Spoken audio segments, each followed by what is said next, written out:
Okay.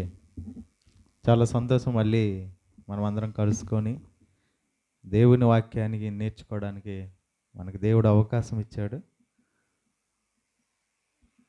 గత వారం మనం ఒక పాఠం నేర్చుకున్నాం. అది నిన్న రాత్రి సమయాన్ని మీకు అడిగాను, మీరు చెప్పలేదు. ఏంటి ఆ పాఠం పేరంటే, యేసుక్రీస్తు వచ్చింది ఇశ్రాయేలీయుల కొరక, అందరి కొరక అనే పాఠాన్ని మనం నేర్చుకున్నాం. నిన్నట దినమున రాత్రిపూట మనం ఏం నేర్చుకున్నామంటే, కుష్ఠరోగుల తెగింపు క్రైస్తవులకు అదే ముగింప అనే పాఠం కూడా నేర్చుకున్నాం. ఈరోజు కూడా మరొక పాఠాన్ని మనం నేర్చుకుందాం. అదే గొర్రె పిల్ల పెండ్లి విందు. గొర్రె పిల్ల యొక్క పెండ్లి విందు. ఇంకొక అది దానికే మరొక పేరు గొర్రె పిల్ల మహోత్సవం. నేటి సమాజంలో మనుషులైన మనమంతా, ఈ ప్రపంచంలో ఉన్న జనాభా తన జీవితంలో ఈనాటి కాలంలో ఎక్కువ ఆధారపడేది, ఎక్కువ ప్రాముఖ్యత ఇచ్చేది దేనికోసం అంటే ఆహారం కోసమే. అందుకోసమే పెద్దలు పురాతన కాలం నుంచి ఒక సామెత మనకు తెలుసు, కోటి విద్యలు కోటి కోసమే. కోటి విద్యలు దేనికోసం అంట? కోటి అంటే మనకు తెలిసిన విద్య చదువు మాత్రమే అయితే, చదువు కాకుండా ఎన్నో విద్యలు ఉన్నాయి. లేవండి? ఈ 100 సంవత్సరాల్లో చదువు అనేది వచ్చింది. మరి చదువు రాకముందు ఎలా బ్రతికేవారు చెప్పండి? అనేక విద్యలు ఉన్నాయి భూమి మీద. వ్యవసాయం ఒక విద్య, కుమ్మరి కొండలు చేయడం ఒక విద్య, చాకలు బట్టలు తొక్కడం ఒక విద్య, మంగళవాడు తన కత్తితో చవరం చేయడం ఒక విద్య, ఇంటికి రంగులు వేయడం ఒక విద్య, ఆ ఇంటిని కట్టడం ఒక విద్య, ఆ ఇంటిని కడగడం ఒక విద్య. ఇలాగా ప్రపంచంలో చాలా రకాల విద్యలు ఉన్నాయి.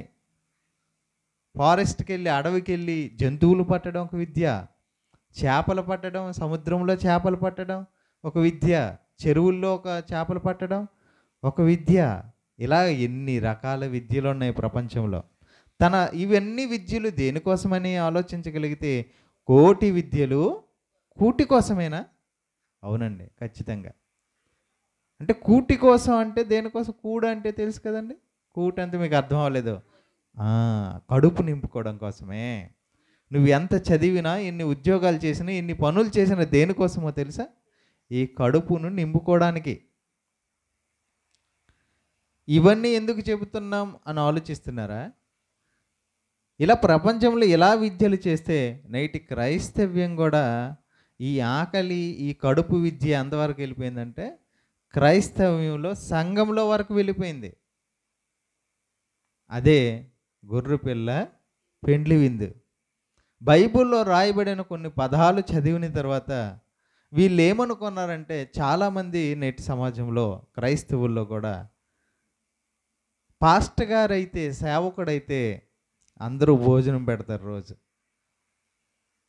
పాస్టర్లను సేవకులు చూస్తున్నారు, వారి ముందు తరంలో ఉన్న సేవకులను చూస్తున్నారు, వాళ్ళకి ఇచ్చే గౌరవం చూస్తున్నారు. అబ్బా, సేవకుడు వచ్చేసరికి మంచి మంచి రకాల విందు చేస్తున్నారు, సదుపాయాలు చేస్తున్నారు, మంచి భోజనం చేస్తున్నారు. ఆయన తిన్ను అంటున్నా కూడా చికెన్ కూర వండి మరీ పెడుతున్నారు. అదే మేము వెళ్తే, అమ్మ మీరు విశ్వాసులు కదా, మీరు ఇంటికి వెళ్ళి భోజనం చేయండి. అదే సేవకులైతే స్పెషల్ వేరేగా ఒక స్థలానికి పిలిచి అక్కడ భోజనం, ప్రత్యేక భోజనం పెడుతున్నారు. అంటే ఎక్కడికి వెళ్ళినా మంచి భోజనం దొరుకుతుంది. కాబట్టి మనం కూడా ఏ వేషం ఎత్తుదాం? సేవకుల వేషం ఎత్తుదామని చాలామంది సేవకులైన వాళ్ళు కూడా ఉన్నారు. దేనికోసం? తిండి కోసం. అర్థమవుతుందా? అందుకోసమే దేవుడు కూడా ఒక మంచి మాట రాంపించాడు. చూడండి, తిమోతికి రాసిన మొదటి పత్రిక, తిమోతికి రాసిన మొదటి పత్రిక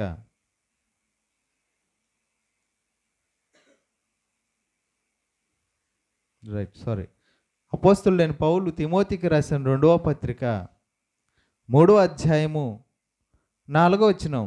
3వ అధ్యాయము 4వ వచనం.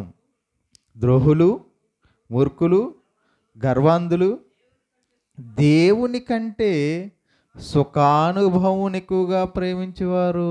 దేవుని కంటే సుఖానుభవం ఎక్కువగా అంటే దేవుడు ఎందుకు పిలుస్తున్నాడు సేవకుల్ని? దేవుడు సేవకులుగా ఎందుకు మారుతున్నారు? దేవుని కోసమా? కొంతమంది దేవుని కోసమైతే, కొంతమంది దేని కోసమంట? సుఖానుభవం ఎక్కువగా ప్రేమించేవారు. దేన్ని ప్రేమిస్తారంట? దేవుణ్ణి కాదంట. దేవుడు పేరు చెప్పుకుంటే దేవుడు సుఖమైన ఆహారం వాళ్ళ ద్వారా మనకు అప్పగిస్తాడు. కాబట్టి మనం దేన్ని ఎక్కువ ప్రేమిస్తాం అంటే వారి మనసంతది ఏది నిండిపోయిందంటే భోజనం నిండిపోయిందని. అర్థమవుతుందండి?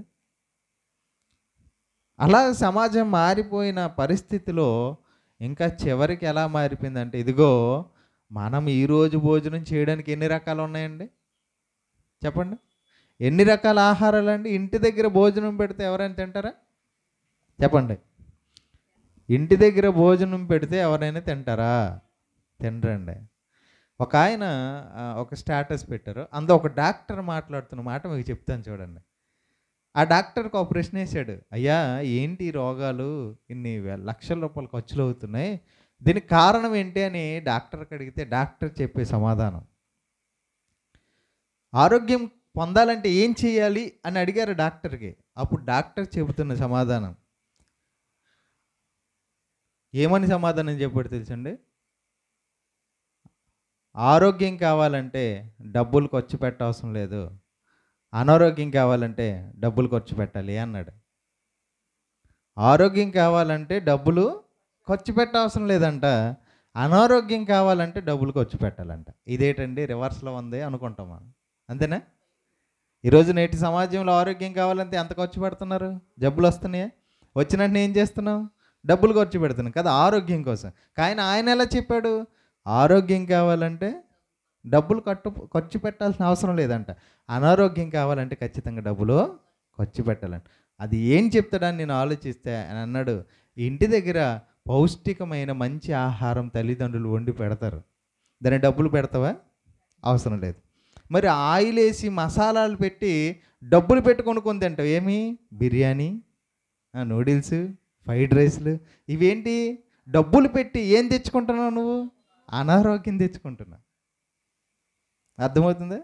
ఆయన చెప్పింది అదే. నీ దగ్గరకు మా దగ్గరికి వస్తాము డబ్బులు ఇస్తామంటే అది మీ ఇష్టమే, అయితే మీరు అలా రావాలంటే మీరు అలా తినండి అన్నాడు. ఒకవేళ మా దగ్గరికి వచ్చి మీ డబ్బులు ఖర్చు పెట్టకూడదు అనుకుంటున్నారా? ఆరోగ్యం కావాలనుకుంటున్నారా? అయితే బయట ఫుడ్ తినడం తగ్గించండి అన్నాడు. అంటే మనిషి ఇంటి దగ్గర కూరలు ఉన్నా, ఇంటి దగ్గర వంటలు చేసినా, అద్భుతంగా వండినా మళ్ళీ ఎక్కడ భోజనం కావాలని కోరుకుంటాడు? ఈరోజు ఇంటి దగ్గర పిల్లలు తినరండి భోజనాలు. కావాలని చూడండి, సాయంత్రం వేసారు కొల్లువలస చిన్నపిల్లలు వెళ్తారు, వాళ్ళు దేనికి వెళ్తున్నారా అని అడిగాము అనుకోండి, అన్న కొల్లువలస అన్న దేనికి? పకోడీ కొనుక్కోవడానికి. అంటే డబ్బులు లేవు వాళ్ళ దగ్గర 20 రూపాయలు 10 రూపాయలు ఉన్నాయి కాబట్టి పకోడీతో సర్దుపెట్టి. అదే యవ్వనస్తులకు అడిగాము అనుకోండి, యంగ్ బాయ్స్, అరే మీరు దేనికి వెళ్తున్నారా? ఫ్రైడ్ రైస్, బిర్యానీ, నూడిల్స్, అందరు వాళ్ళు. మరి కొంచెం పైన ఉన్న వాళ్ళకి అడిగామనుకోండి, అయ్యా మీరెందుకు వెళ్తున్నారని అడిగాను.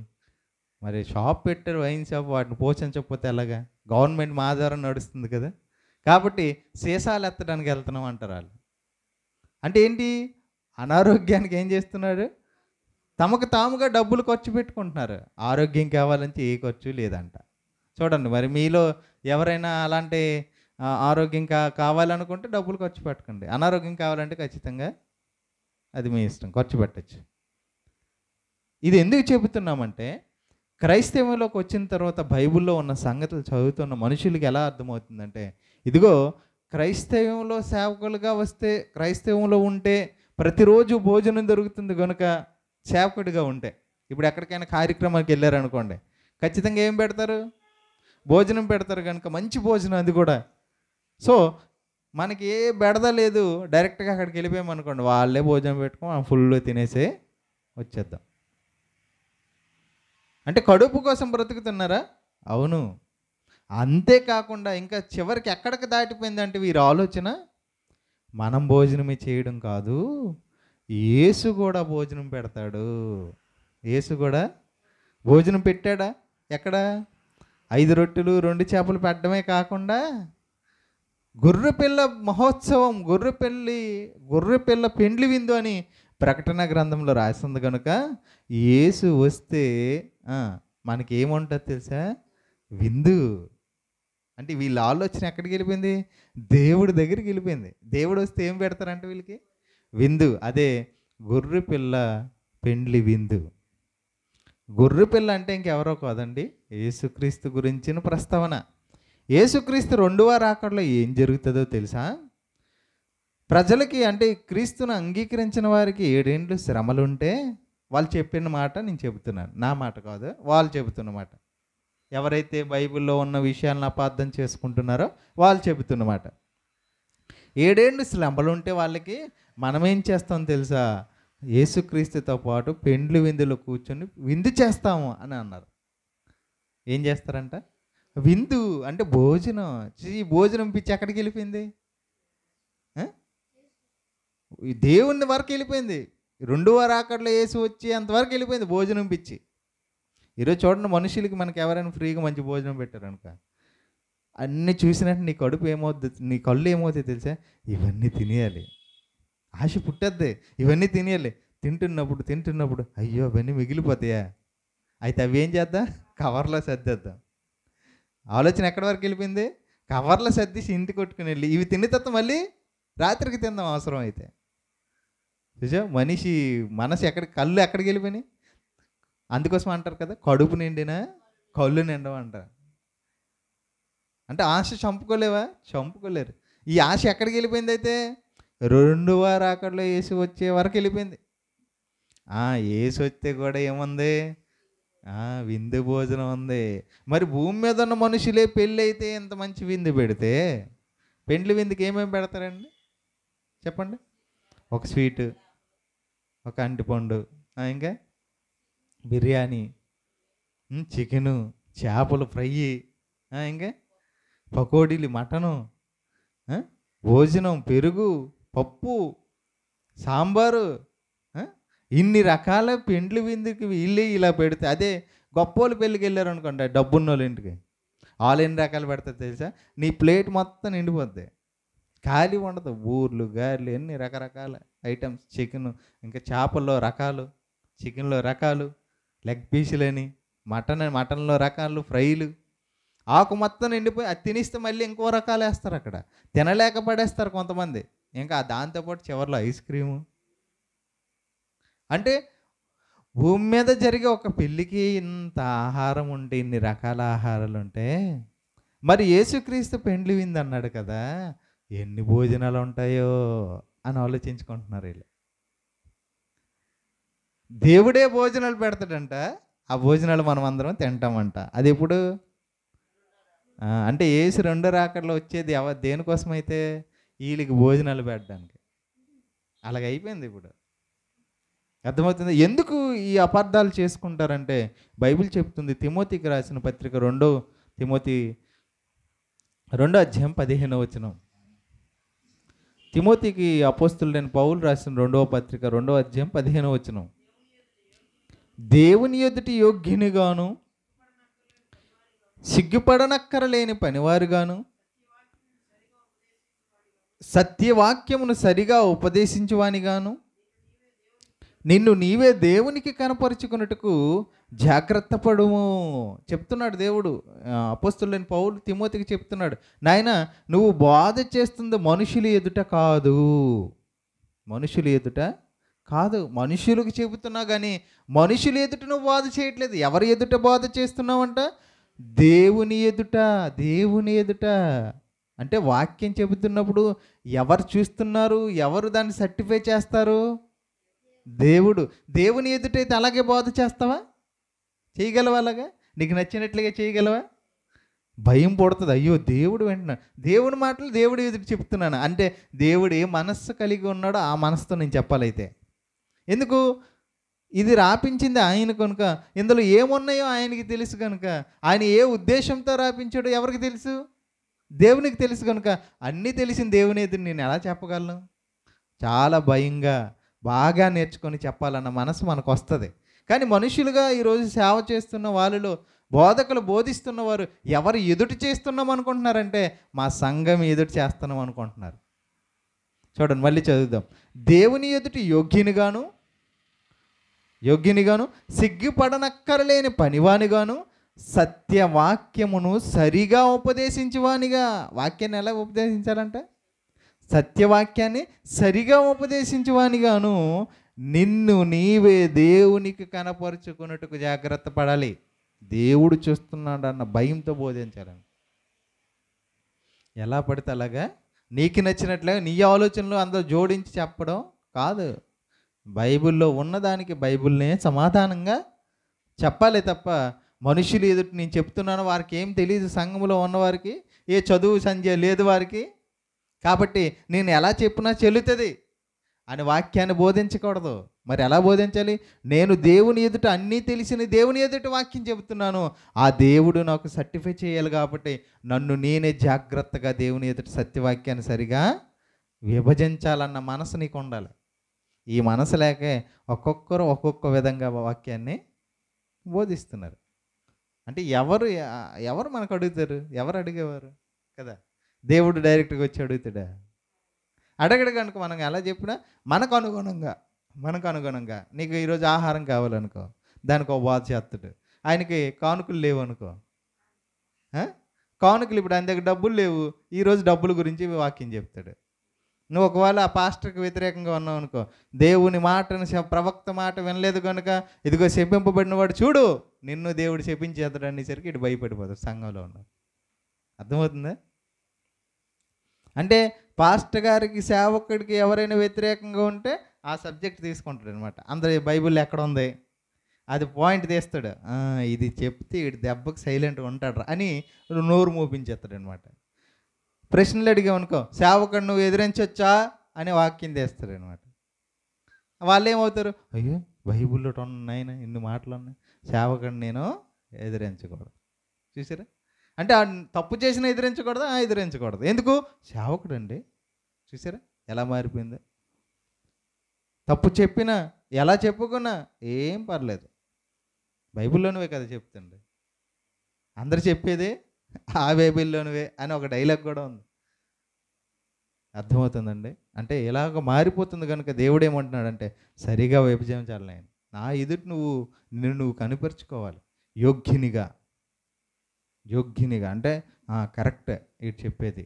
సిగ్గుపడవసరం లేదు, విషయం చెప్పడానికి సిగ్గు అవసరం లేదు. అంటే బోధ చేసే వరకు ఏముండకూడదు, సిగ్గు ఉండకూడదు. సిగ్గుపడని ఇదే తప్పు చేస్తున్నావు వీడు సిగ్గుపడడానికి. అర్థమవుతుందా? ఏదైనా తప్పు చేసినప్పుడు కదా సిగ్గుపడాలి. దేవుని మాటలు ప్రకటించడానికి సిగ్గేంటి? అబ్బా ఆయన నోట వచ్చిన మాటలను మన నోట వసించే గొప్ప అవకాశం దేవుడు మనకి ఇచ్చాడు. దేవుని నోట నుండి వచ్చిన మాటల్ని మన నోట నుండి పలికే అదృష్టం అది ఎవరికి ఎంతమందికి వస్తుందండి అదృష్టం? అలాంటి వాటికి కూడా సిగ్గుపడుతున్నామంటే ఇంక నిన్నేమనాలి? అర్థమవుతుందండి? రైట్. చూడండి, గొర్రెపిల్ల పెండ్లి విందు ఎప్పుడు అని ఆలోచించగలిగితే దీని గురించిన బైబిల్ సందర్భాలను మనం పరిశీలిద్దాం. మత్తయి సువార్త 22వ అధ్యాయము యేసుక్రీస్తు చెబుతున్న మాట. మత్తయి సువార్త 22వ అధ్యాయము. మత్తయి సువార్త 22వ అధ్యాయము 2వ వచనం చదువుదాం.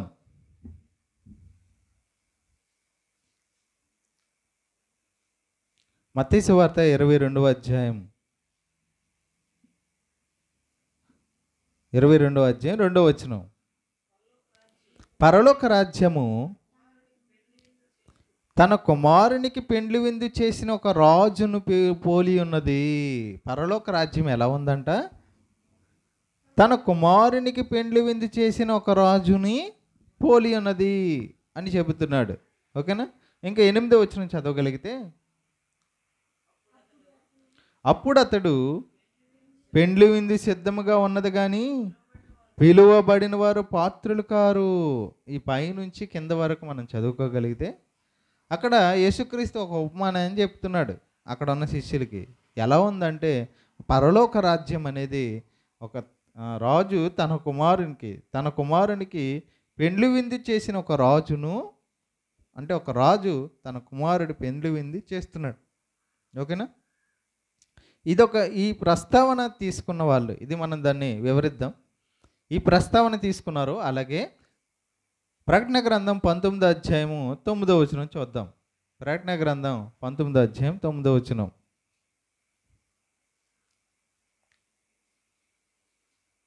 ప్రకటన గ్రంథం 19వ అధ్యాయం 9వ వచనం. మరియు అతడు నాతో ఎలాగో చెప్పెను, గొర్రెపిల్ల పెండ్లి విందుకు పిలువబడిన వారు ధన్యులని వ్రాయము. మరియు ఈ మాటలు దేవుని యథార్థమైన మాటలని నాతో చెప్పాను.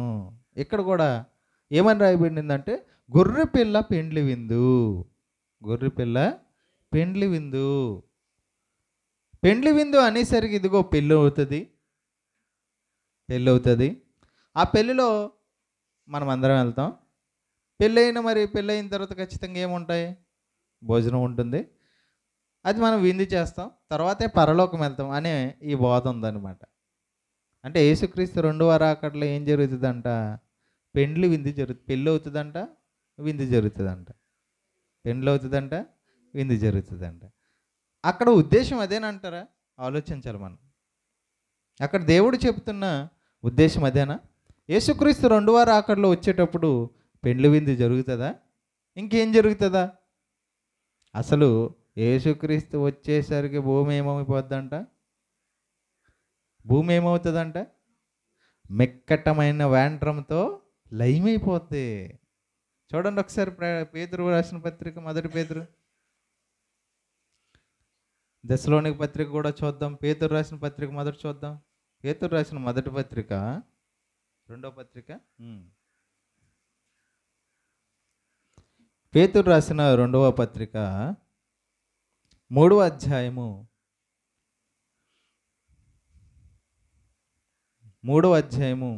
10వ వచనం నుంచి చదువుదాం. అయితే ప్రభువు దినము దొంగ వచ్చినట్లు వచ్చును. యేసుక్రీస్తు వచ్చే రెండవ రాకడ గురించి చెబుతున్న మాటలు. ఆ దినమున ఆకాశముల మహాధ్వనితో గతించిపోవును. ఏమవుతాయంట? ఆకాశముల మహాధ్వనితో, మనకు కనిపిస్తున్న ఈ ఆకాశం విశ్వం అంతా ధ్వనితో నశించిపోవును. పంచభూతములు నింగి, నేల, నీరు, నిప్పు, గాలి. పంచభూతాలంటే ఇవి: నింగి, నేల, నీరు, నిప్పు, గాలి మిక్కటమైన వేండ్రంతో లయమైపోతాయి. భూమియు దాని మీదనున్న కృత్యములను కాలిపోవును. ఇవన్నీ ఇట్లు లయమైపోవును గనుక ఆకాశములు రవులుకొని లయమైపోవునట్టు, పంచభూతములు మహావేంద్రంతో కరిగిపోవునట్టు, దేవుని దినపు రాకడ వరకు కనిపెట్టుచు దాన్ని ఆశతో అపేక్షించుచు మీరు పరిశుద్ధమైన ప్రవర్తనతోనూ భక్తితోనూ ఎంతో జాగ్రత్త గలవారై ఉండవలెనని చెప్తున్నాడు. అంటే అప్పుడు వచ్చేటప్పుడు యేసుక్రీస్తు రెండవ రాకడ వచ్చేటప్పుడు ఎలా ఉంటుందంట? ఇవన్నీ నాశనం అయిపోతాయి. ప్రకృతే నాశనం అయిపోతే, విశ్వమే నాశనం అయిపోతే మనుషులు ఏమవుతారో చెప్పండి. మనుషులు ఏమవుతారో చెప్పండి. మనుషులు ఏమవుతారో చూద్దాం. దశలోనిక రాసిన పత్రిక,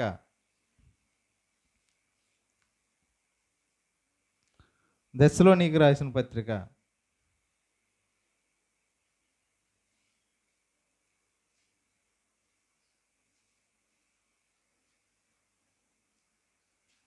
1 దశలోనికీయులకు రాసిన పత్రిక 4వ అధ్యాయము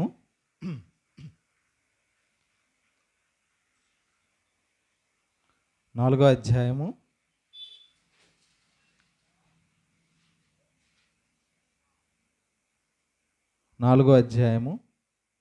16వ వచనం నుంచి చదువుతాం.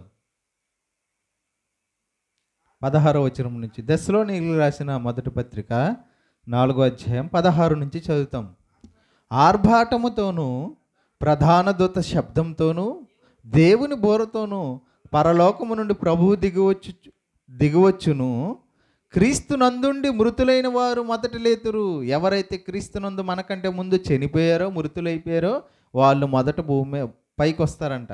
క్రీస్తు వచ్చేటప్పుడు ఆ మీదట సజీవులమై నిలిచి ఉండు మనం వారితో కూడా ఏకంగా ప్రభువును ఎదుర్కొంటకు కొనిపోబడదుము.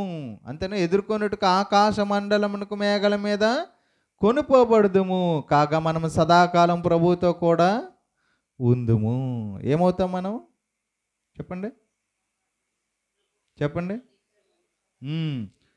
ఇంకొక దగ్గర ఏమని ఉందంటే, మనము మృతి పొందము, రెప్పపాటున మార్పు చెందుదుము అనే మాట రాసి ఉంటుంది పేతురు పత్రికలోనే. ఒకసారి చూద్దాము. రెప్పపాటున ఏమవుతామంట? మార్పు చెందుదుము, ఆయనతో పాటు వెళ్ళిపోతాం. ఎక్కడ ఉంటామైతే సదాకాలం? వెళ్ళి తండ్రి దగ్గర ఉంటాం. మరి వీళ్ళేంటి ఇలా చెప్తున్నారు? యేసుక్రీస్తు వస్తే ఏమవుతాయని చెప్పాను ఎంతవరకు చెప్పండి. యేసుక్రీస్తు వస్తే ఏం జరుగుతుంది? ప్రకృతి లయమైపోతుంది. మనుషులు ఏమైపోతారంట? యేసుక్రీస్తుతో పాటు వెళ్ళిపోతారంట. ఎక్కడికి వెళ్ళిపోతారంట? సదాకాలం పరలోకంలో ఉండడానికి. ఎక్కడ ఉందైతే పెండ్లి విందు? ఈ మధ్యన ఎక్కడ జరిగింది? ఎక్కడైనా రాయబడింది ఇలాగా? మరి అపార్థం చేసుకున్నారు కాబట్టి అందుకోసమే పేతురు రాసిన పత్రికలో ఒక మాట ఉంటుంది. ఏమనిసి అంటే, వారు తక్కిన లేఖనములు అపార్థం చేసుకున్నట్లు విద్యా విహీనుడు అస్థిరులైన వారంట వాక్యాన్ని ఏం చేసుకుంటారంట? అపార్థం చేసుకుంటారంట. అలాగా అదే పత్రిక చూడండి, ఇక్కడే ఉంది. పేతురు రాసిన పత్రిక, మొదటి పత్రిక, రెండో పత్రిక, 3వ అధ్యాయము 16వ వచనం చదువుతున్నాను. పేతురు రాసిన 2వ పత్రిక 3వ అధ్యాయం 16వ వచనం. వీటిని గురించి తన పత్రికలన్నింటిలోనూ బోధించుచున్నాడు. అయితే వాటిలో కొన్ని సంగతులు గ్రహించుటకు కష్టమైనవి. వీటిని విద్యావిహీనులు అస్థిరులైన వారును తక్కిన లేఖనములు అపార్థం చేసినట్లు తమ స్వకీయ నాశనమునకు అపార్థము చేదురు.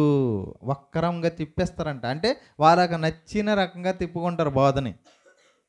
ఎందుకంటే వారికి అర్థం కాలేదంట, అపార్థం చేసుకుంటున్నారంట. అర్థం చేసుకోవడం వేరు, అపార్థం చేసుకోవడం. మంచి చేసినా మనం చెడు ఆలోచనతో ఉన్నాం అనుకో, మనకి చెడ్డగానే కనబడుతుంది. అర్థమవుతుందా?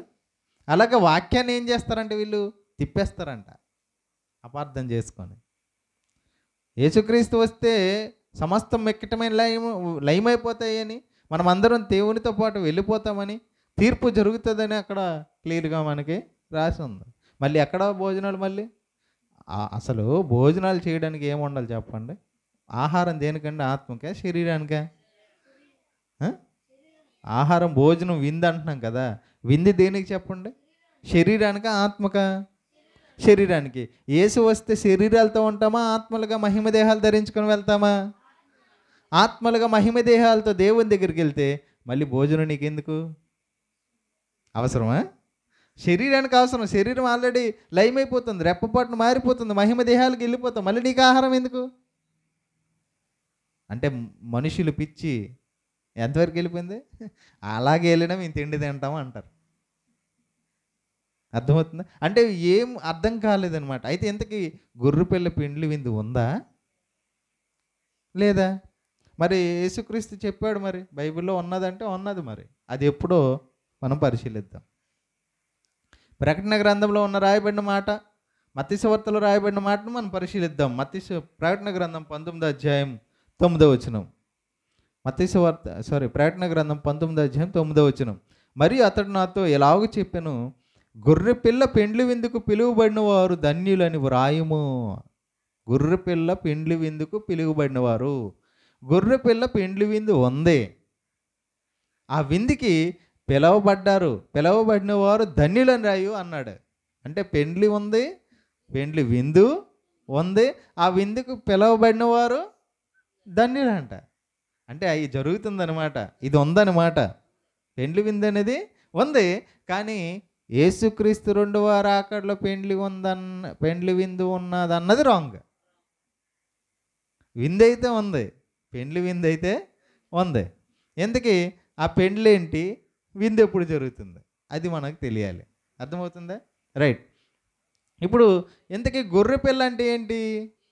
యేసుక్రీస్తు. అర్థమవుతుందా? గొర్రె పిల్ల తన రక్తం ఇచ్చి మనల్ని సంపాదించుకున్నాడు అని ప్రకటన గ్రంథంలోనే రాయబడి ఉంటుంది. ఒకసారి చూద్దాం అది కూడా. ప్రకటన గ్రంథం 5వ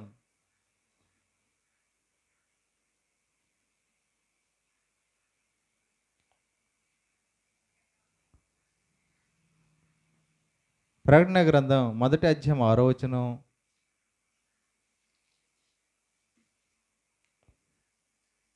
ప్రకటన గ్రంథం 5వ అధ్యాయం 10వ వచనం. 10వ వచనం చదువుదాం. 10వ వచనం. నీవు ఆ గ్రంథమును తీసుకొని దాని ముద్రలను విప్పుటకు యోగ్యుడువు, నీవు వధింపబడిన వాడవై నీ రక్తం ఇచ్చి. ఓకేనా? అంటే రక్తం ఇచ్చింది ఎవరు? యేసుక్రీస్తు. ఏ స్వభావం కలిగిన వాడు యేసుక్రీస్తు? ఆ స్వభావాన్ని గురించి గొర్రెపిల్ల అని చెప్తున్నాడు. ఓకే, ఇప్పుడు గొర్రెపిల్ల అనేది యేసుక్రీస్తు అన్న సంగతి మనకి ఈ వచనాల ఆధారంగా, ఇంకా ఉన్న చాలా వచనాలు దాని ఆధారంగా మనకి ఏం తెలుస్తుందంటే గొర్రెపిల్ల అంటే యేసుక్రీస్తు అన్న సంగతి అర్థమవుతుంది. గొర్రెపిల్ల పెండ్లి విందు అన్నాడు. పెండ్లి విందు. గొర్రెపిల్ల ఎవరిని పెళ్లి చేసుకుంది అంటే యేసుక్రీస్తు ఎవరిని వివాహమాడాడు అని మనం ఆలోచించాలి. అర్థమవుతుందా? ఎవరినైనా వివాహం ఆడా? అది మనం బైబిల్ నుంచి మళ్ళీ చూద్దాం. వివాహం అనేసరికి మనుషులుగా మనం ఏమనుకుంటామంటే పెళ్ళి తంతు జరగాలి కదా, భార్యాభర్తలు ఉండాలి, బంధువులు ఉండాలి, వాళ్ళకి పెళ్ళి తాళిబొట్టు కట్టాలి, అంతేనా? ఇది ఇలాగ మన దేశంలో కొన్ని దేశాల ఆచారాలు. అలాగే జరిగిందా? అలాగే జరిగిందంటే బంధం ఏర్పాటు చేశాడు. అదే క్రొత్త నిబంధన ఏర్పాటు చేశాడా? పెండ్లి అంటే నిబంధన, ఇరువురు నిబంధన చేసుకోవడం, నిబంధనకి చూచినే తాళిబొట్టు. తాళిబొట్టు ఎందుకు కడతారు తెలుసా? నువ్వు నా దానువు, నేను నీ దానను అని ఇద్దరికి బంధానికి, మన ఇద్దరం కలిసి జీవితాంతం బ్రతికొండాలి, కలిసి ఉండాలి అనడానికి నిబంధనే తాళిబొట్టు. అలాగే యేసుక్రీస్తు కూడా నేను నీతో ఉన్నాను, నువ్వు నాతో ఉండాలి అని నిబంధన చేసుకున్నాడు. ఎవరితో? సంఘముతో. అదే ఈ క్రొత్త నిబంధన. అర్థమవుతుందా? దేవుడు మనిషికి ఇచ్చిన, సంఘానికి ఇచ్చిన నిబంధన, సంఘాన్ని వివాహం చేసుకున్నాడు ఆయన. అందుకోసం ఎపిసీలకు రాసిన పత్రికలు ఈ మాట రాసి ఉంటుంది. ఒకసారి చూద్దామండి. ఎపిసీలకు రాసిన పత్రిక 6వ అధ్యాయం 5వ అధ్యాయం. దీని గురించిన పూర్తి అంటే పెండ్లి చేసుకున్నట్టుగా తన భార్యను గురించి వివరిస్తున్నట్టుగా ఎక్కడ ఉంటుందో తెలుసా? పరమగీతములు అనే పుస్తకం మొత్తం పెండ్లి కుమారుడు, పెండ్లి కుమార్తె అంటే సంఘము, క్రీస్తు, ఈ ఇద్దరు గురించే పరమగీతముల పుస్తకం మొత్తం రాసి ఉంటుందండి. ఓకేనా? రైట్, ఇక్కడ చదువుదాం.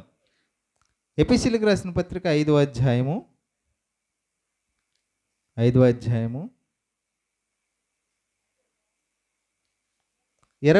వచనం నుంచి చదువుదాం. స్త్రీలారా, ప్రభువునకు వలె మీ సొంత పురుషులకు లోబడి ఉండుడి, క్రీస్తు సంఘమునకు శిరస్సై ఉన్నలాగున పురుషుడు భార్యకు శిరస్సై ఉన్నాడు. క్రీస్తు సంఘమునకు శిరస్సై ఉన్నలాగున అని చెప్పినట్టు ఏమని చెప్తున్నాడు? పురుషుడు భార్యకు శిరస్సై ఉన్నాడు అంటే ఇక్కడ పైన క్రీస్తు గురించి చెప్తున్నాడు, సంఘం గురించి చెప్తూ కిందనేమని చెప్తున్నాడు? పురుషుడు భార్య అంటే వివాహం జరిగింది అని చెప్తున్నాడు. అర్థమైందా? మళ్ళీ 25వ వచనం. పురుషులారా, మీరు మీ భార్యలను ప్రేమించుడి అని చెప్పి అటువలే క్రీస్తు కూడా సంఘమును ప్రేమించి. చూసారా? మళ్ళీ అక్కడ పోలిక ఎవరితో పోలిస్తున్నాడు? భార్య, భర్త. అర్థమవుతుందా? మళ్ళీ ఇంకా చదువుదాం కిందకి. 30వ వచనం. ప్రతివాడును 29వ వచనం. తన శరీరమును ద్వేషించిన వాడు ఎవడునూ లేడు కానీ ప్రతి వాడును దానిని పోషించి సంరక్షించుకు. మనము క్రీస్తు శరీరమునకు అవయములై ఉన్నాము. క్రీస్తు కూడా సంఘమును పోషించి సంరక్షించుచున్నాడు. భర్త ఎలాగైతే భార్యను పోషిస్తాడో, సంరక్షిస్తాడో, యేసుక్రీస్తు కూడా సంఘాన్ని అంటే భార్యతో పోలుస్తున్నాడు. కిందన మళ్ళీ 31. ఈ హేతువు చేత పురుషుడు తన తండ్రిని తల్లిని విడిచి తన భార్యను హత్తుకొను, వారిద్దరి అక్షరీరం మగుదు. ఈ మర్మం గొప్పది. ఈ మర్మం అంట, ఇది మర్మం అంట. ఏంట మర్మం? ఇక్కడ పురుషుడు తన తండ్రిని తల్లిని విడిచి భార్యను హత్తుకుంటాడంట. దేవుడు కూడా, యేసుక్రీస్తు ప్రభు కూడా తన తండ్రిని, పరలోకంలో తండ్రిని విడిచిపెట్టాడు. కిందన భూమి మీద ఉన్న తన తల్లిని కూడా విడిచిపెట్టి ఎవరిని హత్తుకున్నాడు? సంఘాన్ని హత్తుకున్నాడు. అంటే సంఘాన్ని ప్రేమిస్తున్నాడు. తర్వాత ఈ మర్మం గొప్పదే. అయితే నేను క్రీస్తుని గూర్చియు, ఇదంతా ఎవరి గురించి చెప్పానంటే భార్యాభర్తల బంధం గురించి. మీకు తెలియదేంటి? మళ్ళీ మీకు చెప్పాలా? ఇది నేను చెబుతున్నది ఎవరి గురించి అంటే క్రీస్తుని గూర్చియు సంఘమును గూర్చి చెబుతున్నాను. సంఘానికి క్రీస్తుకు పోలిక చేస్తూ భార్యాభర్తల బంధాన్ని చెబుతున్నాడు. అర్థమవుతుందా? అంటే ఎంతకి పెండ్లయ్యిందా యేసుక్రీస్తుకి అంటే అయ్యింది. ఎవరితో? సంఘంతో. ఇప్పుడు మరి పెళ్ళైన తర్వాత విందు పెడతారా? పెళ్ళైన కొన్ని వేల సంవత్సరాల తర్వాత భోజనాలు పెడతారు. పెళ్ళి అయిన వెంటనే ఏం పెడతారు చెప్పండి? అంటే ఇప్పుడు యేసుక్రీస్తు సంఘాన్ని భారీగా తీసుకుంటే, భర్తగా క్రీస్తు అయితే వివాహం జరిగింది అని మనం అనుకుంటే బైబిల్ ప్రకారం, మరి విందు ఎప్పుడు జరగాలి చెప్పండి? వెంటనే జరగాలి. అర్థమవుతుందా? మరి ఎప్పుడో జరుగుతుంది అంటారేటి? 2002 రాకడలో యేసుక్రీస్తు వస్తాడు, అప్పుడు భోజనాలు పెడతారు, విందు జరుగుతుంది అంటారేటి? అంటే విందు జరుగుతుందనమాట. ఎప్పుడు జరిగిపోతుంది? ఎప్పుడు స్టార్ట్ అయిపోయింది అంటే ప్రారంభంలోనే యేసుక్రీస్తు ఎప్పుడైతే భూమి మీదకి వచ్చి ప్రాణాలు పెట్టాడో సంఘం కోసం, ప్రేమించి ఏం చేశాడంటే చూడండి 25వ వచనం, పురుషులారా మీరును మీ భార్యను ప్రేమించుడు అటువలే క్రీస్తు కూడా సంఘమును ప్రేమించి అది కలంకమైన ముడతైన అట్టిది మరి ఏదేను లేక పరిశుద్ధమైనది గాను నిర్దోషమైనది గాను మహిమగల సంఘం గాను ఆయన తన ఎదుట దాన్ని నిలవబెట్టుకోవాలని వాక్యముతో ఉదక స్నానం చేత దాన్ని పరిశుద్ధపరచుటకై దాని కొరకు తన్ను తానే అప్పగించుకునను. అంటే వివాహం చేసుకోవడానికి ప్రాణాలు ఇచ్చేసాడు ఆయన. ప్రాణాలు ఇచ్చి తిరిగి లేచి వివాహం చేసుకున్నాడు మన సంఘాన్ని. అర్థమవుతుందా? ఇప్పుడు పెండ్లయింది, విందు జరుగుతుందంట. ఆ విందుకే యేసు పిలుస్తున్నాడు మత్తయి సువార్తలో. చూడండి మత్తయి సువార్త. అర్థమవుతుందండి? టైం ఎక్కువ అవుతుందా? వీడియోలో టైం చూడు ఒకసారి.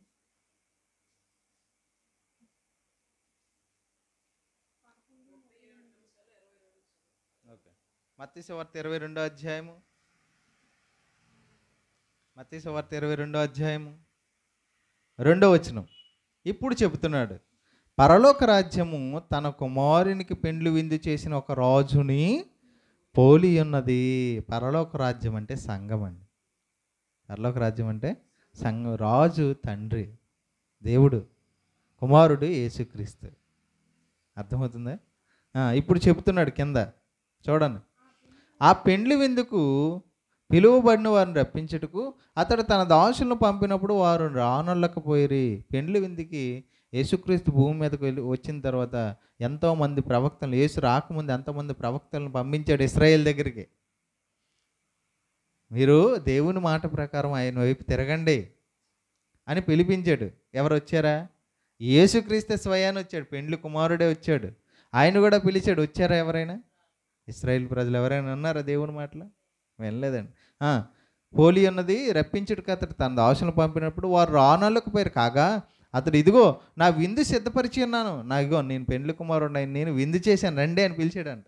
నా విందు సిద్ధపరిచి ఉన్నాను, ఎద్దులను కొవ్విన పశువులను వధింపబడినవి అంతయు సిద్ధంగా ఉన్నది, పెండ్లి విందుకు రండి అని పిలువబడిన వారితో చెప్పడని వేరే దాసులను పంపిన కానీ పెండ్లి విందు రెడీ చేశాను, ఆయన మంచి మంచి ఆహారాలు రెడీ చేశాను. ఉపమానం చెప్తున్నాడు, ఉపమానంలో ఉన్న ఆత్మీయ సంగతి. పెండ్లి విందుకు రండని పిలువబడిన వారితో చెప్పుడని వేరే దాసులను పంపిన కానీ వారు లక్ష్యం చేయక ఒకడు తన పొలమునకు మరి ఒకడు తన వర్తకమునకు తక్కిన వారు అతని దాసులను పట్టుకుని అవమానపరిచి చంపిరి. ఏం చేశారంట? సేవకులను చాలామందిని పంపించారంట, దేవుని దగ్గర రండి అయ్యా, ఈయన సంఘంలోనికి రండి అని పిలిస్తే ఒకడేమో నాకు పెళ్ళి ఉంది, నేను ఎద్దులు కొనాలి, నేను వ్యాపారం చేయాలి, ఇలాగ వెళ్ళిపోతున్నారంట. పెండ్లి విందుకు పిలుస్తుంటే ఎవరైనా భోజనాన్ని పిలిస్తే వెళ్ళరా? ఏ పని ఉన్న పక్కన పెట్టి ముందు ఎక్కడికి వెళ్తారండి? పెండ్లి విందుకే వెళ్తారు. అవునా? అంటే ఈ పెండ్లి విందు ఏదో వెరైటీగా ఉందన్నమాట. పెండ్లి విందుకు రమ్మంటే ఇప్పుడు వ్యాపారం ఈరోజు కాకపోతే రేపు చేసుకుంటావు, ఎద్దులు ఈరోజు కొనకపోతే ఇంకో రోజు కొనుక్కుంటావు, అంతేనే కదా? అక్కడ అదే చెప్తున్నాడు. అంత ఈ సిద్ధపోయి పెండ్లి విందుకు రండి అని పిలిస్తే వారు అంటున్నారంట, వారు లక్ష్యం చేయక ఒకటి తన పొలంకి ఈ రోజు వెళ్ళాలా? పోనీ వెళ్ళి వచ్చేయచ్చు కదా అంటున్నా. రోజు వెళ్ళా పొలం పని ఉంటుందా? అర్థమవుతుందా? ఈరోజు కాకపోతే రేపు పొలం పని. మరి పొలంకి వెళ్ళిపోతుందని చూస్తున్నాడు కానీ యేసు పిలుస్తున్న ఆ విందుకు రావడంట. ఏంటి ఆ విందులో అంత ఇది ఉందా? మనకు తెలిసిన విందులు ఎవరైనా వెళ్తారు. ఎంత దూరమైనా పెళ్లి విందు పిలిస్తే వెళ్ళరా మీరు? ఖచ్చితంగా. మరి యేసు పెండ్లి విందుకు రమ్మంటే ఎందుకు రావట్లేదు? అంటే ఈయన విందులో ఏదో ప్రత్యేకత ఉంది అయితే. తర్వాత మరి ఒకడు వర్తకమునకు వెళ్ళి తక్కిన వారు అవమానపరిచిరంట. తర్వాత 7వ వచనం, కాబట్టి రాజు కోపపడి తన దండ్లను పంపి ఆ నరహంతకులు సంహరించి వారి పట్టణం తగలబెట్టించినప్పుడు అతడు పెండ్లి విందు సిద్ధంగా ఉన్నది కానీ పిలువబడిన వారు పాత్రులు కారు కనుక రాజమార్గంలోకి పోయి మీ కనబడి వారిని అందరినీ పెండ్లి విందుకు పిలువడని తన దాసులతో చెప్పాను. ఆ దాసులు రాజమార్గంలో పోయి చెడ్డవారినేమి మంచివారినేమి తమ కనబడిన వారిని అందరినీ పోగు చేసిరి కనుక విందుకు వచ్చిన వారితో ఆ పెండ్లిశాల నిండెను. పిలువబడిన వారు ఎవరో తెలుసండి? ఇశ్రాయేలు ప్రజలండి. దేవుడు తన స్వాచ్ఛ్యంగా ఎంచుకున్నాడు యేసుక్రీస్తు విందులో వారిని కూర్చోబెట్టాలని. కానీ వాళ్ళు వచ్చారా? మనకు కూడా కార్డులు ఇస్తారు మనం వెళ్ళకపోతే, అంతే కదా. యేసుక్రీస్తు కూడా కార్డు పెట్టి పిలిచాడు ఇంటింటికి వెళ్ళి, కానీ ఎవరు రాలేదు. అప్పుడు ఎవరిని ఎంచుకున్నాడంటే ఇశ్రాయేలు ప్రజలు కాకుండా అన్యులుగా ఉన్న మనల్ని దేవుడు పిలుచుకున్నాడు. మనం ఇశ్రాయేలీలమా? కాదు. ఇశ్రాయేల్ దేశం వారమా? కాదు.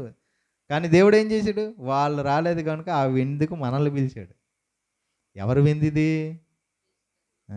గొర్రె పిల్ల పెండ్లి విందుకు పిలిచాడు మనల్ని. 11వ వచనం, రాజు కూర్చున్న వాళ్ళు చూడ లోపలికి వచ్చి అక్కడ పెండ్లి వస్త్రం ధరించి కొనని ఒకరిని చూసాడంట. ఇది వేరే సబ్జెక్ట్. అంటే పెండ్లి వస్త్రం అంటే రక్షణ వస్త్రం, మనకు అర్థమయ్యే భాషలో చెప్పాలంటే. పెండ్లి విందుకి రావాలంటే ఏముండాలంటే అక్కడ అది రాజు యొక్క విందు కదా. మరి రాజు విందు అంటే రాజుల్లాగే తయారు చేస్తాడు ఆయన. చింకు బట్టలతో వెళ్తానంటే బయటికి తోసేస్తారు. అవునా కదా? అలాంటి రాజు విందుకి వెళ్ళిన వాళ్ళు దీనిలో ఒకడేమో ఆ వస్త్రం ధరించుకోలేదు. వస్త్రం అంటే రక్షణ. శరీరాన్ని కప్పుకునేది బట్టలైతే, ఆత్మను రక్షించేది, శరీరాన్ని రక్షించేది వస్త్రం అయితే, చెడు రాకుండా, ధూళి పడకుండా, వాసన రాకుండా, బయట వారికి శరీరం కనిపించకుండా రక్షణ ఇచ్చేది ఏది? బట్టలు, వస్త్రం. మరి ఆత్మను రక్షించేది మనిషికి రక్షణ అనే వస్త్రం ధరించుకొని రాలేదంట. అది తర్వాత సంగతి మనం ఆలోచిద్దాం. అంటే సంఘములోనికి రావాలి. అది పెండ్లి కుమార్తె అంటే సంఘంలోనికి రావడం. పెండ్లి విందుకి రావడం, సంఘంలోనికి రావడం. లోకాసు వార్త 14వ అధ్యాయం, అక్కడ కూడా ఇదే విషయాన్ని చెబుతున్నారు చూడండి. లోకాసు వార్త 14వ అధ్యాయం, లోకాసు వార్త 14వ అధ్యాయం 15 నుంచి చదువుదాం.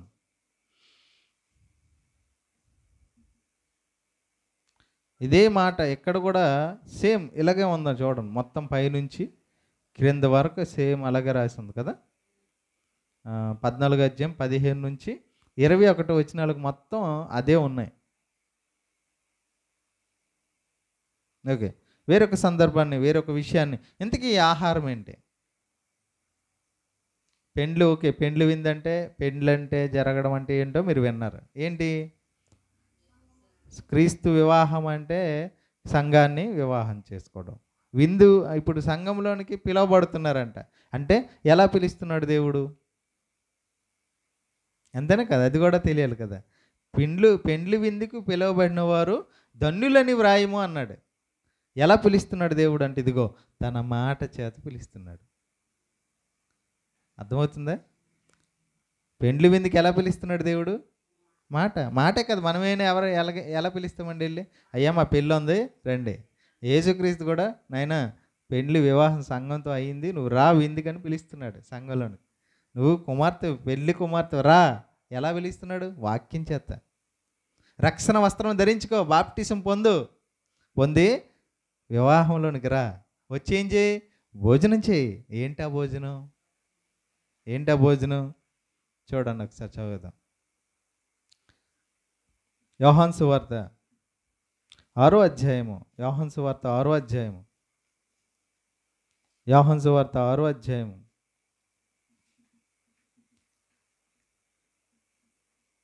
27వ వచనం. యోహాను సువార్త 6వ అధ్యాయం 27వ వచనం.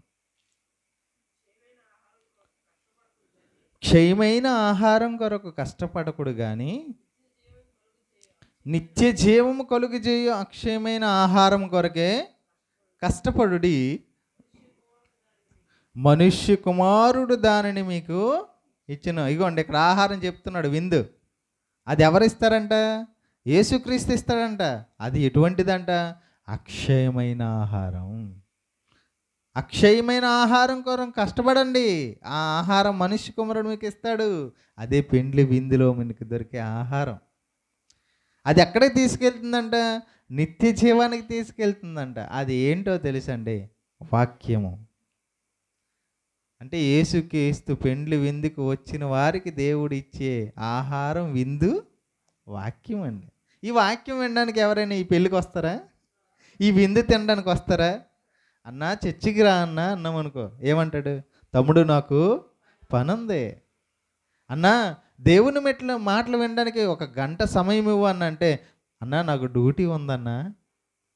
తమ్ముడు చర్చికి రా, దేవుని మాటలు విందువురా, ఆహారం తిందు, పెండ్లి విందది దేవునిది అంటే, లేదన్నా ఇప్పుడు రావడానికి అవ్వదన్నా నాకు. ఏమ్రా?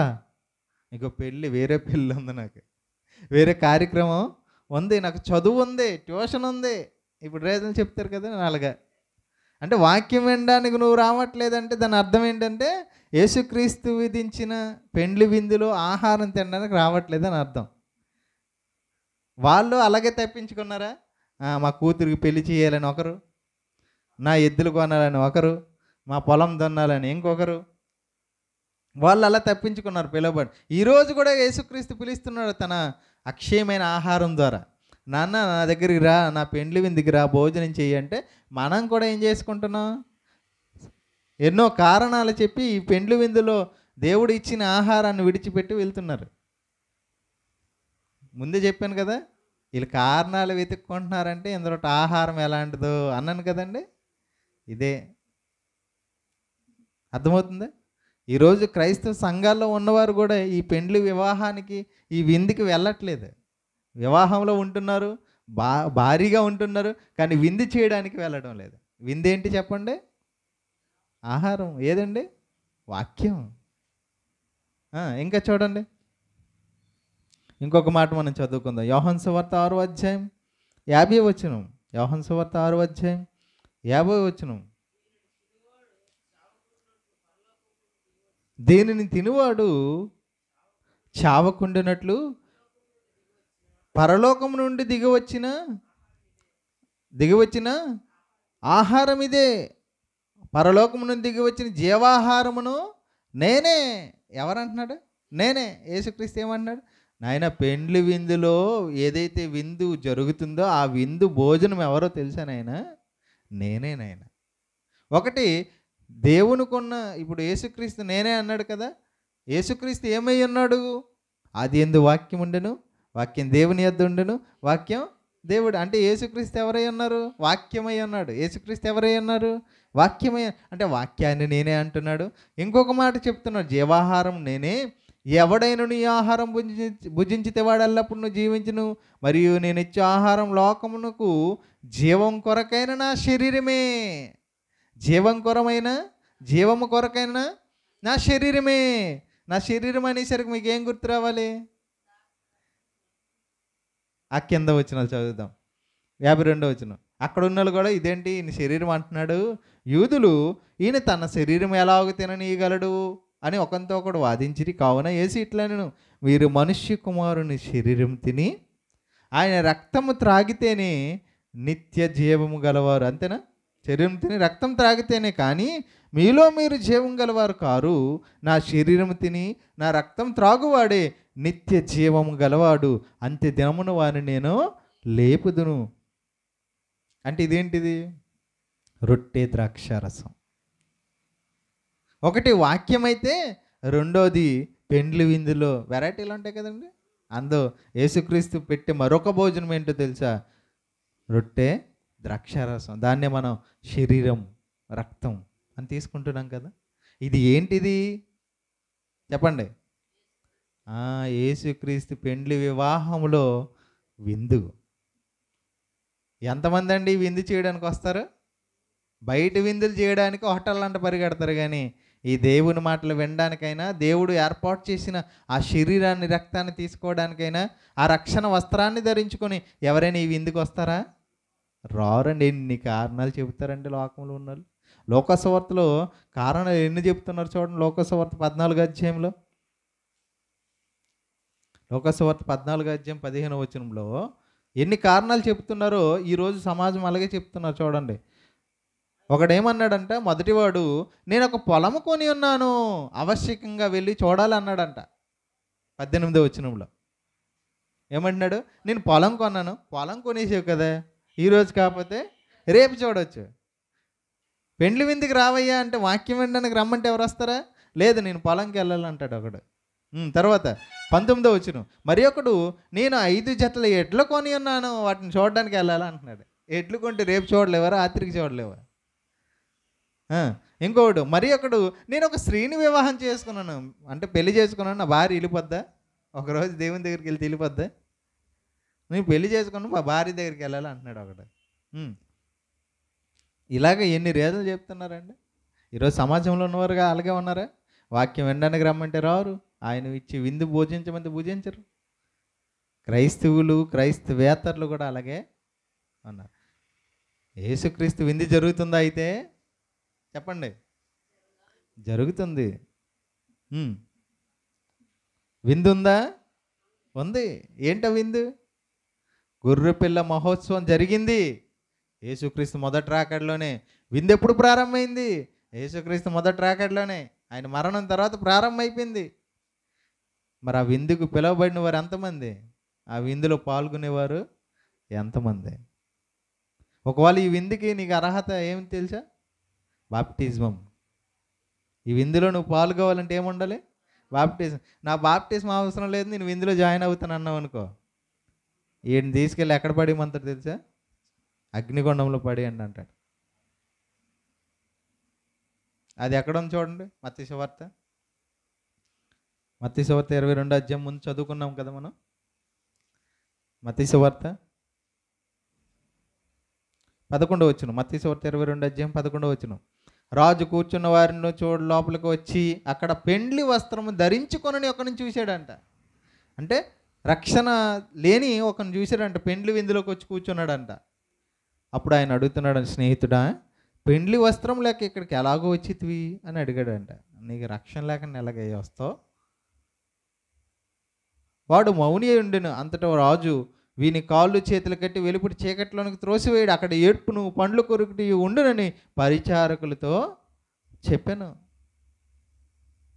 ఏం చెప్పాడు? ఏడ్పును ఎక్కడ ఉంది? ఏడుపు పండ్లు కొరుపు అగ్నిగొండం. ఏడుపును పండ్లు కొరుకుటి ఎక్కడ ఉంది? అగ్నిగొండంలో ఉంటుంది శిక్ష. ఈ భూమి మీద దేవుని యొక్క పెండ్లి వివాహానికి రానివాడికైనా, ఆ విందు భుజించిన వాడికైనా శిక్ష తప్పుదని చెప్తున్నాడు. తర్వాత ఒక మాట అన్నాడు చూడండి, 14వ వచనం. పిలువబడిన వారు అనేకులు. వాక్యం చేత అంతమందిని పిలుస్తున్నాడు దేవుడు. అనేకులు ఏర్పరచబడిన వారు కొందరు. అంటే ఆ మాటలు విని వచ్చిన వారు ఎంతమంది? ఇక్కడ మీరేనండి. వాక్యం చెప్పి పిలుస్తున్నాం. ఎంతమంది వచ్చారు? మీరే వచ్చారు. అంటే మీరు దేనికి అర్హులు? యేసుక్రీస్తు పెండ్లి విందులలో, ఆ మహోత్సవంలో విందు చేస్తున్నవారు మీరు. ఎంత అదృష్టం అండి. మరి దీన్ని మిస్ చేసుకోవచ్చా? మనం చేసుకోవచ్చా? ఆ విందు ఎలాంటిదంట చూడండి ఒకసారి యెహోషువ గ్రంథంలో. అంటే ఎంత మంచిదో చెప్తున్నాడు యెహోషువ గ్రంథం. యెషయా గ్రంథం 25వ అధ్యాయం 6వ వచనం. యెషయా గ్రంథం 25వ అధ్యాయం 6వ వచనం. ఈ పర్వతం మీద సైన్యములకు అధిపతి యెహోవా సమస్త జనముల నిమిత్తం క్రొవ్విన వాటితో విందు చేయను, మడ్డి మీదనున్న ద్రాక్షారసముతో విందు చేయను, మూలుగులు గల కొవ్విన వాటితో విందు చేయను, మడ్డి మీద నిర్మలమైన ద్రాక్షారసంతో విందు చేయను. ఇది సంఘములో ఉన్న ఆయన యొక్క శరీరమును గురించి, రక్తం గురించి చెబుతున్నాడు. కొవ్విన వాటితో విందు చేయను, ద్రాక్షారసముతో విందు చేయను, మూలుగులు గల అంటే ఈ శరీరం, రక్తం గురించిన వివరణ ఇస్తున్నాడు. అర్థమవుతుందండి? సమస్త జనములకు పిలుస్తున్నాడు దేవుడు వాక్యం చేత. అది ఎవరు పెళ్ళికి రాకపోతే, పెండ్లి విందులో కూర్చోపోతే ఎక్కడికి రారు?